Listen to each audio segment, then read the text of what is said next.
Welcome to the World War I History Podcast, produced by the MacArthur Memorial.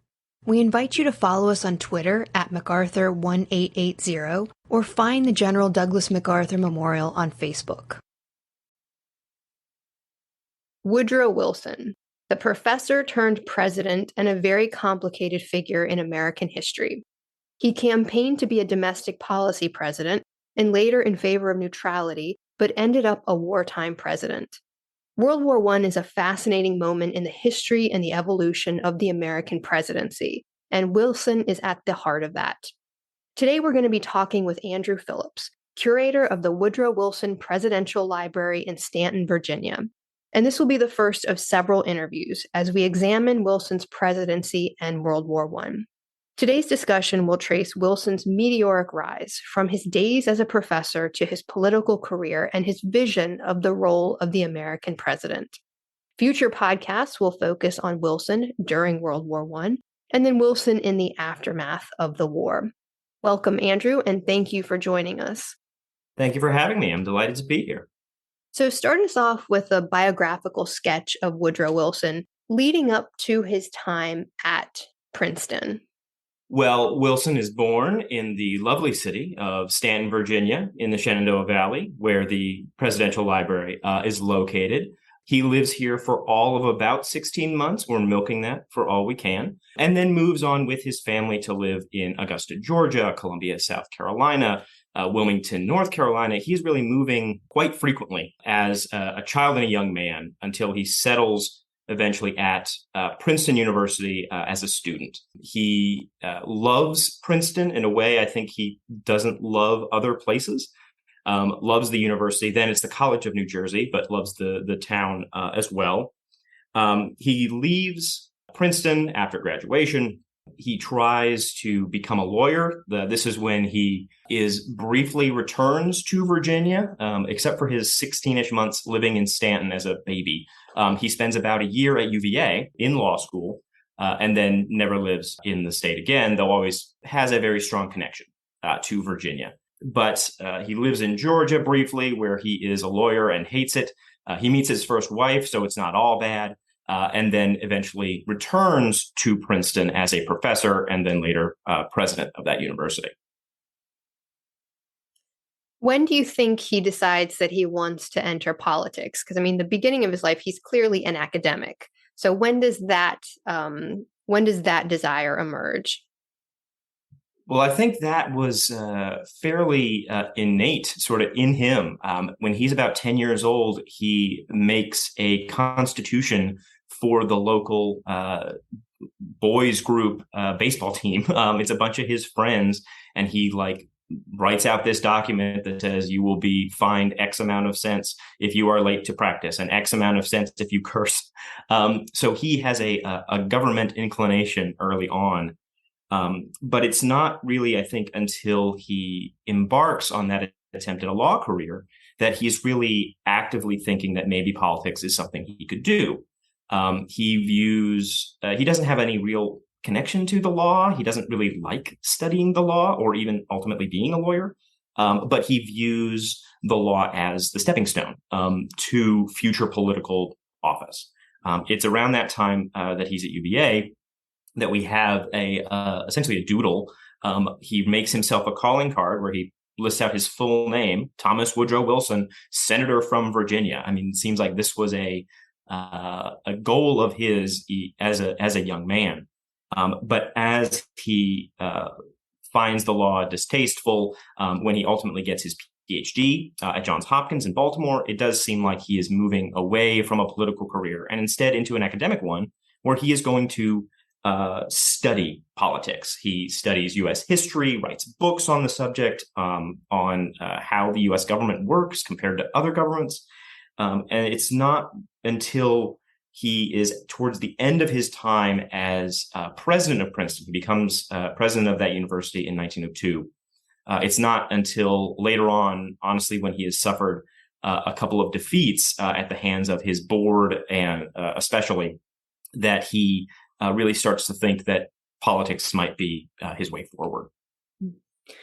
Now, when we think of him, we talk about him as a progressive with a capital P. What does that mean in the context of the 20th century?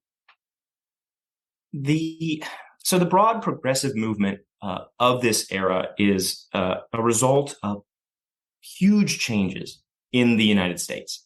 The country is becoming more urban, more industrial. There are immigrants coming from all over the world, and people want their government to listen to them in a way that it really never had before.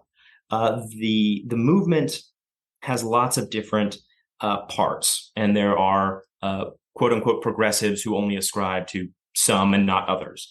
But the broader movement usually includes things like women's suffrage and votes for women, the calls to rein in big business, the trusts especially, more protections for workers, ends to things like child labor, and also sometimes prohibition of alcohol is also included in that movement. But the thing that sort of ties a lot of it together is tackling government corruption and making the government be more responsible to the people. And this usually comes through advocating for direct elections for like U.S. senators, who at this point are mostly still chosen by state legislatures, or like primaries, instituting primaries rather than just party conventions that would decide everything. The people get to have a say in who the party would ultimately put forward in the formal election. It's also, though, important to note that for progressives, for white progressives, this often also includes segregation. In the South and in the North, the idea of keeping the races separate, and this almost always is focused on African Americans, is viewed as a progressive idea, or one that is acceptable, or at least not distasteful to other progressive in the movement.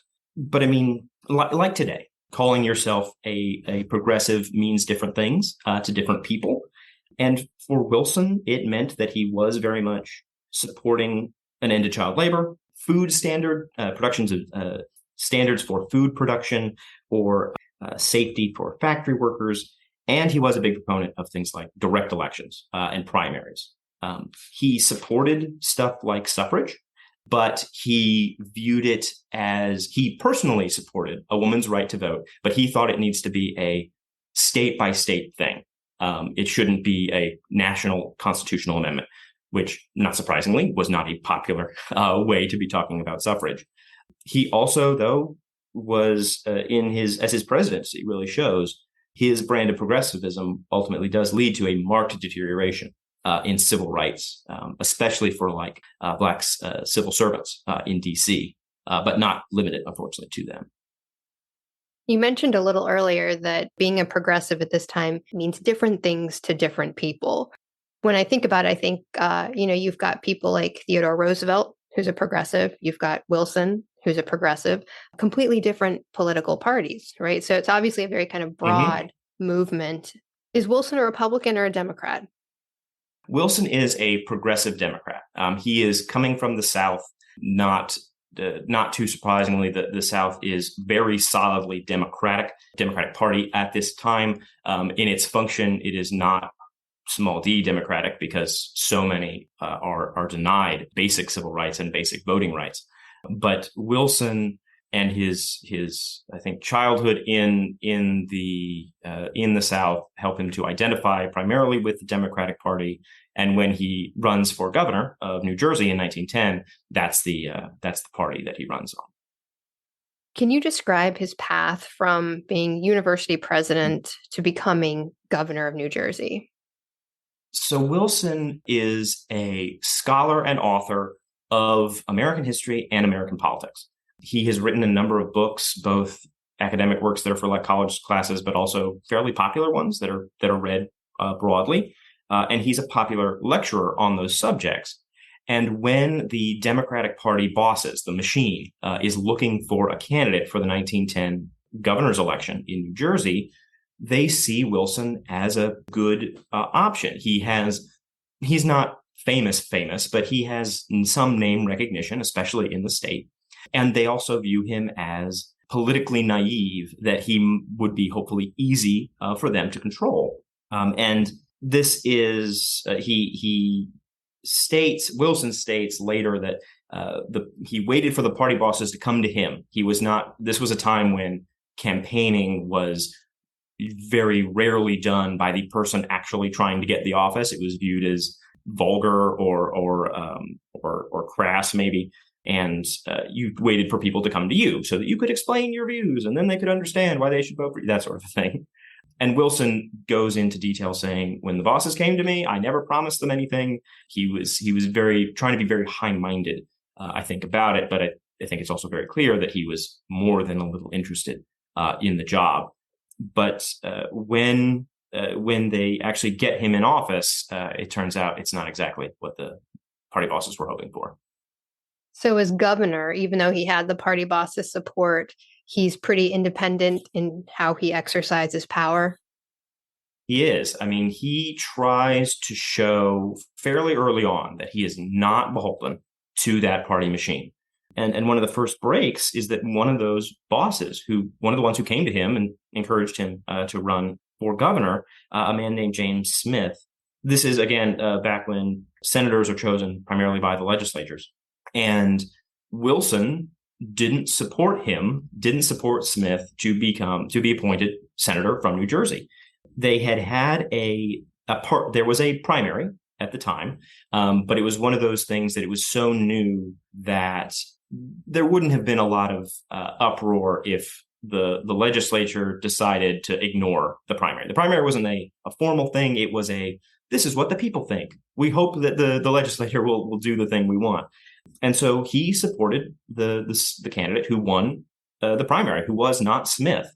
And this got a lot of attention nationally, even. There's a cover of Harper's Weekly from this era as a political cartoon of Wilson with his sleeves rolled up, and he is scrubbing the grime off of the state seal of New Jersey.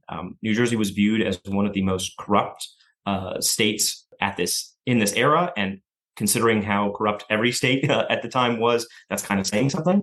But he is making a very clear stance against that sort of machine politics. And he doesn't ultimately get all the stuff he wants, certainly. He gets a lot of pushback from the legislature. Even those other Democrats aren't necessarily always progressives. And I think eventually the Republicans take over control of the chambers. But he does get things like he establishes free dental clinics in the state, and he puts restrictions on the amount of hours that railroad workers can be forced to work.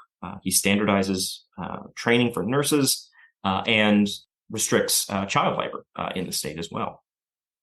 When is he identified as the Democratic candidate for the 1912 election? And can you describe his path to the White House?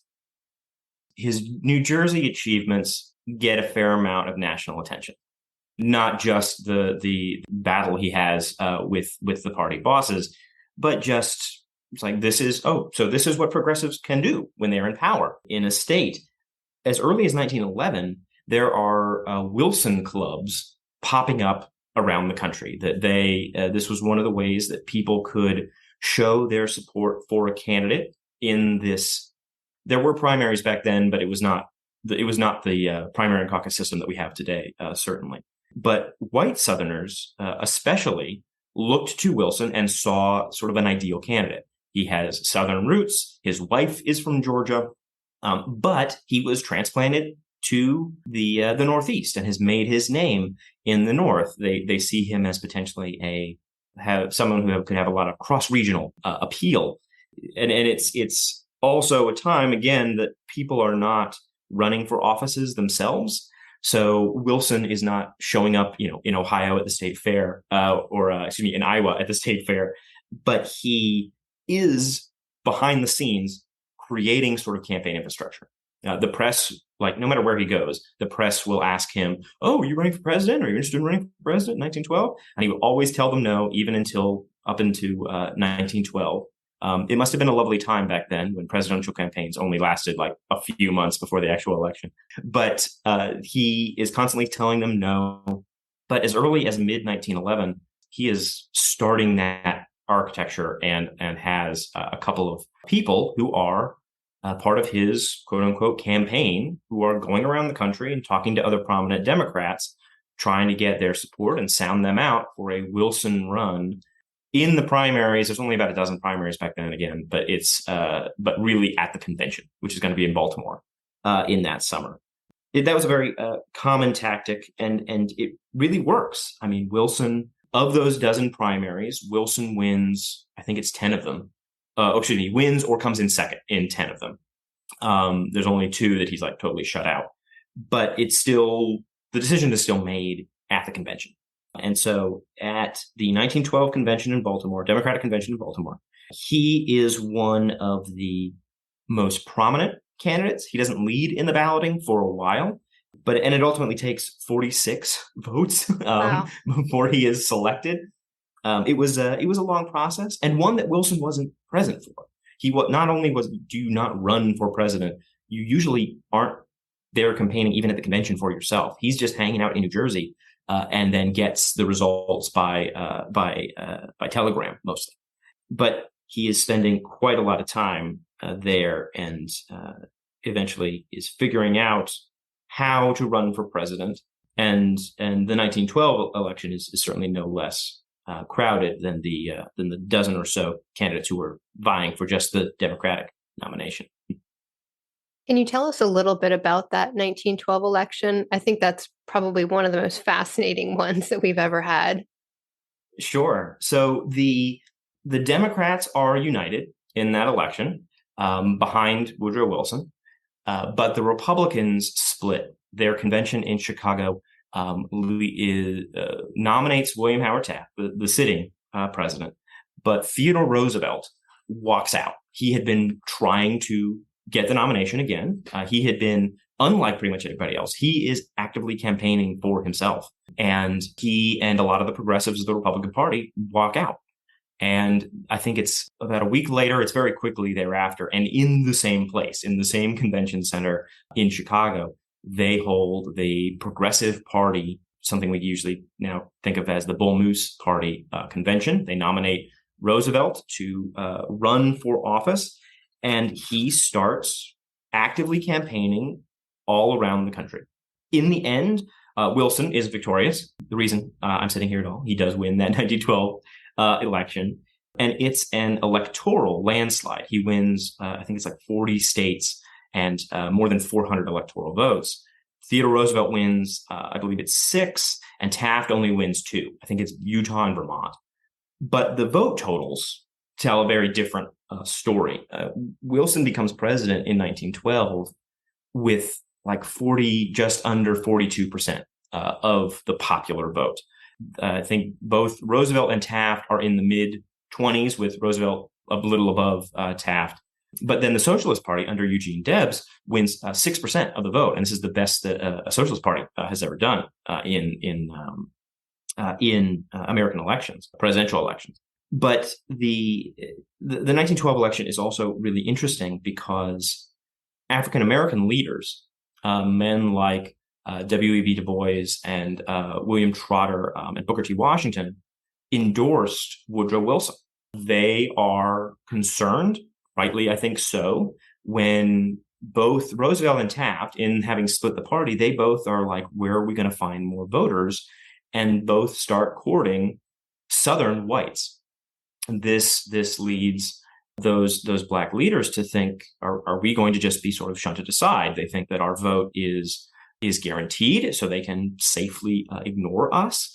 And so they have conversations with Wilson, and they report back. I don't know exactly what was said, but they report back that Wilson has promised them that he will not seek to damage civil rights, that he will not try to do anything that will diminish the hard-won rights that had already been achieved. And while most African Americans in the United States are still living in the South in this era, Wilson does win a significant portion of the Black vote, though they will be very quickly disappointed, and Wilson will, betrays those things that they said that he had promised them very quickly in his first term. I just think it's such an interesting election. And I always think of historical what ifs. What would America's participation in World War I have looked like had it been Roosevelt, had it been Taft, and not Wilson? A what if, but interesting to think about. I mean, I wonder, I think if Roosevelt is president, we are in the war much, much quicker. I think so. But I mean, I also wonder, when you just look at the numbers, it seems obvious that, if Taft and Roosevelt had been one candidate, if they had been one or the other of them, that they would have beaten Wilson easily. But I think Wilson had a lot of the progressive energy behind him. And if it was Taft, he probably would have just picked up a lot of those voters that might have gone to Roosevelt. If it was Roosevelt versus Wilson, I think that's a harder question. But I think we also don't. There was a significant backlash to Roosevelt running at all because he had promised during his second term. He becomes president after McKinley is assassinated, so he doesn't have 2 full terms. But he claims in his second term that, no, I'm not going to run again. I'm not going to do that. Plus, there's the whole precedent of George Washington. That's kind of a hard wall to break. And so when he's running in 1912, there's more than a few people going, "You said you weren't going to do this." There were more than a few folks who were not especially pleased that Roosevelt was running. But it is a fascinating question about what might have happened for sure. I would have had a job somewhere else. That's for sure. Now, as an academic, Wilson, you mentioned he wrote about the U.S. government. And in some of his writing, he makes the case that the executive, the president, was too weak. How does this play into his approach to the presidency? Wilson definitely believed that parliamentary government, like in the UK, was superior to the presidential congressional style in the United States. He is elected, obviously, president, but he acts like a prime minister in a lot of ways. It's really the job that he wanted, but American prime minister was not, an option. And he takes a very active role in a way very few other presidents have in not only sort of proposing policy and then hoping that Congress does something or like occasionally whipping votes, but there is an office in the U.S. Capitol that is set aside as the president's office. And usually, and this is even true today, it's used a handful of times a year, and it's mostly for like ceremonial bill signings and things. Wilson used it as an office, and he is there very frequently. He is actively working to craft legislation. He is having meetings with the different congressmen and senators about what their objections are and working to compromise with them. And so he takes a really active role in formulating policy beyond just and putting it into practice, beyond just the ideas, the broad ideas of it. And this is effective. I mean, to be more than fair, he has Democratic majorities in both houses. That helps a lot. But he is able to win major legislative victories, like creating the Federal Reserve and the 8-hour workday. There is a ban on child labor that's passed, though unfortunately that is overturned ultimately by the Supreme Court. But he creates the federal farm loan system and the National Park Service and the Federal Trade Commission. And he appoints in both of his terms, he appoints 3 Supreme Court justices. And his second one, Louis Brandeis, is the very first Jewish Supreme Court justice in American history. And I also think it's kind of funny, but we think about Theodore Roosevelt as the trust buster. But Wilson, especially in his first term, busts more trusts than Roosevelt did in his presidency. The dark side, of course, of that is a lot of that Democratic power in the Congress, House and Senate, is coming from Southern Democrats. And they come to Washington and come into power with demands for a segregation of the federal workforce. Segregation, Jim Crow has been growing and becoming more solid across the South since the end of Reconstruction.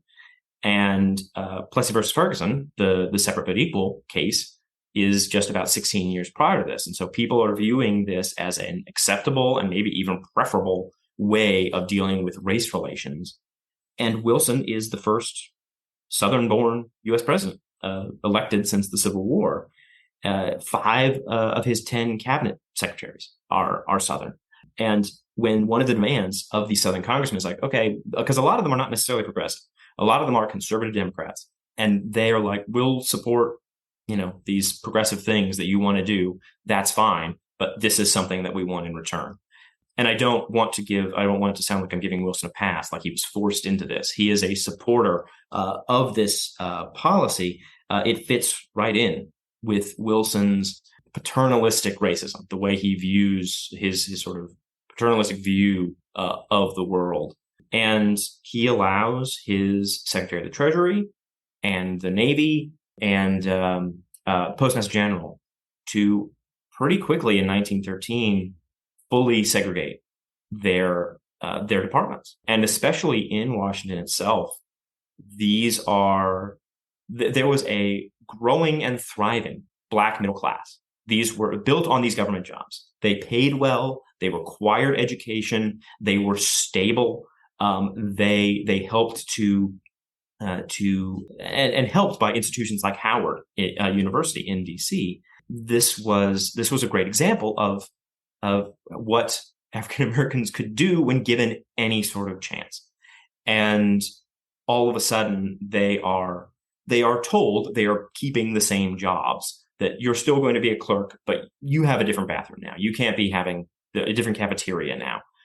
There was a lot of fear, especially by these Southern congressmen, that there should be no instance of an African-American man who has any sort of control over or supervisory role even over white women.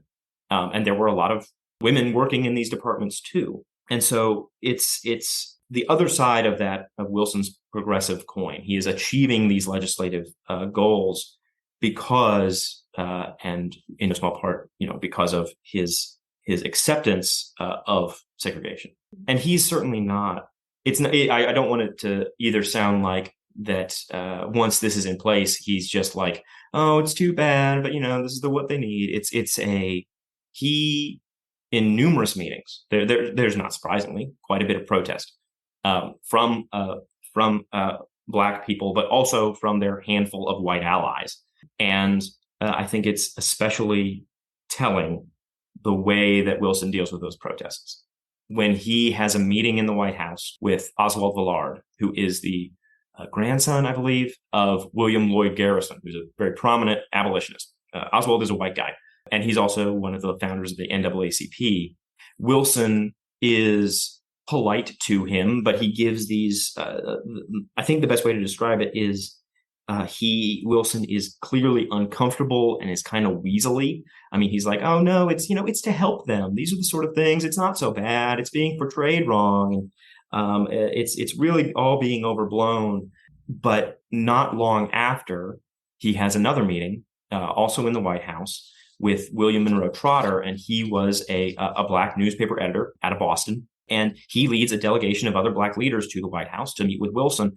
And in that meeting, Wilson is not uncomfortable and weaselly. He is irate. He is angry. He is combative, and ultimately throws them out. He blames it on Trotter's tone, but it's quote unquote tone. But in reading the accounts of both of those different meetings, Villard and Trotter are making very similar arguments about why segregation is not helpful, why it is detrimental, why it is hurting people, and are passionate about this. But in the one, Wilson takes that passion and it makes him squirm in his chair. And in the other, he gets irate and kicks them out. I think that really helps to illustrate how Wilson is viewing this issue. Seems to happen with the suffragettes as well, too. Absolutely. There's only so much, I don't want to say criticism, but I think he is very conscious of the tone that people take with the president of the United States. Mm-hmm. I think that's pretty clear, especially in those suffragette meetings. Yes. I think Wilson gets a reputation of being really thin-skinned, and I would say it's not as warranted It's not like he was always taking offense at things, but I think partially perhaps his academic background, or just his personality, when he felt like, I've thought about this thing a lot, and I have heard different views, and I have come to a decision, and now I'm done getting input. And so when he continues to get pushback on things that people disagree with, he gets obstinate about it. This is, I suppose we'll talk about in a future program, how this is really affected by his health. But in his first term, that is still very much the case. He is, and with the suffrage example, I mean, he is in favor of the idea, but doesn't appreciate when people are like, no, we want this for the whole nation. We don't want to wait and have it be that everyone can vote, but South Carolina still says women can't. He doesn't appreciate, again, that sort of pushback to what he thinks has been very carefully reasoned in his mind. That's a really fascinating read. Again, the professor president. It makes a lot of sense, I think. So tell us about the challenges that he faces in office prior to the outbreak of World War I. So Wilson faces political and personal challenges. He has the typical opposition, that any president deals with. The other party is not just going to go along with all the stuff you say, and there's a fair amount of resistance from Democrats too. They are not all in lockstep. There are strikes. The most important, I think, in this sort of the first couple of years prior to the war breaking out of his term, the coal strikes in Colorado, and Wilson ultimately will send federal troops in to intervene in that strike, and that is a big point. He's doing a lot of stuff for labor, but there are some things that he is very much not doing for labor, and he is also, again, receiving more than a little bit of resistance and protest from the segregation policies of his government. But on the personal note, and I think most relevant, considering how close it was to the actual declaration of World War I at the end of July of 14, is that his wife, Ellen Axon Wilson, is very sick. She has what was then called Bright's disease, but what we now call chronic or acute nephritis. It's a kidney disorder, and unfortunately, one of the things that now can be treated fairly well. But back then, by the time they could tell what it was, there was not much else. There was not much to do, and so her condition deteriorates rapidly in the spring and summer of 1914, and she also is telling the presidential physician, the White House physician, Dr. Cary Grayson, who will come up in our story a little bit later. She is telling him, "Don't tell my husband how serious this is. He knows and she knows that she is dying, but she does not want to be burdening her husband with that knowledge, especially following the assassination of the Archduke in Sarajevo." And so it's only a few days before her death, I believe it's August 6th, that she dies. And Wilson is certainly devastated, and he falls into a dark depression at the exact same time that the world is catching on fire. Certainly no good time to lose a spouse ever. But that Wilson loses his wife at this critical time was, I'm sure, more than a little distracting to him. Obviously, the situation with his wife is very, very distressing, kind of in the months leading up to the actual outbreak of the war. Prior to that, Wilson had been fairly successful in avoiding a major conflict with Mexico. Do you think that gave him confidence that he could avoid entanglement in a European war as well? I think a lot of his confidence in being able to stay out of the war was more about the oceans. The United States had been able to sit out European conflicts, old world, shall we say, conflicts for most of its history, with important exceptions like 1812 and the burning of the White House. But because the Atlantic, and then when we reach the West Coast, the Pacific, form very effective moats to European, especially, ambition. And I think it's in it's in August of 1914, so the war has begun. But one of the advisors to Wilson writes, again and ever, I thank heaven for the Atlantic Ocean. and Wilson is hardly alone in not wanting to be a part of this war and thinking that the United States, need to sit out. I think the American attitude that summer is kind of, this fight is on the other side of the ocean and it's not our problem. With Mexico, on the other hand, it's right next door. And so that is a much more pressing issue for Wilson and for the American people. And the Mexican Revolution has been going on since 1910. It precedes Wilson's presidency. But by the time that he's in the White House, Victoriano Huerta is has biggest leader of Mexico. He's sitting in Mexico City at the very least. And he had led a coup against the previous government.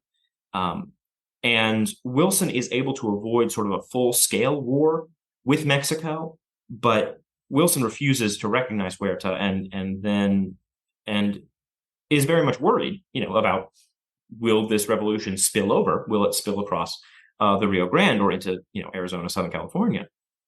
But it's things like there's essentially a misunderstanding at the port of Tampico that leads ultimately to a U.S. occupation of the port city of Veracruz. And there are a lot of, we'll come to this point again later, Wilson has a lot of very high-minded ideas of what this is going to achieve. Maybe they don't all come together the way he wants them to. And Huerta ultimately, his inability to drive the Americans out of that city leads to him resigning, and Carranza takes over. But and he is viewed, at least initially, as more acceptable to Woodrow Wilson. But it's also, the United States didn't land in Veracruz planning to march to Mexico City. Maybe if they hadn't received any resistance, they might have tried it. But there weren't very many of them. This wasn't a full scale invasion. They were trying to do a limited occupation.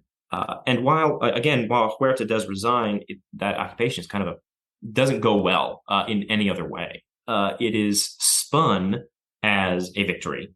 But I think it's 7 months of the Americans occupying that port city. And ultimately, its real legacy is that it just really destroys any sort of goodwill between Mexico, especially the Mexican people, and the United States. But even as World War I is beginning in 1914, nobody, Wilson included, had any idea what it was going to be. How many people, I think it's ultimately like a generation, essentially, of European men is wiped out in this war.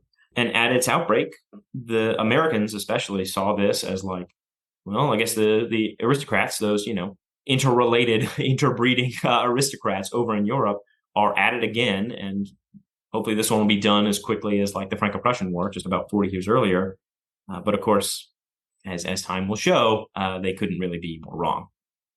Well, I think that's a good place to stop for today. Our next discussion is going to focus on Wilson during the war and his evolving response to that conflict. So thank you, Andrew, for joining us today, and I look forward to our next talk. Thank you so much. So do I. Thank you for listening. If you have questions, suggestions, or comments, we want to hear from you. You can find us on Twitter at MacArthur1880, on Facebook as the General Douglas MacArthur Memorial, or you can email MacArthurMemorial@norfolk.gov.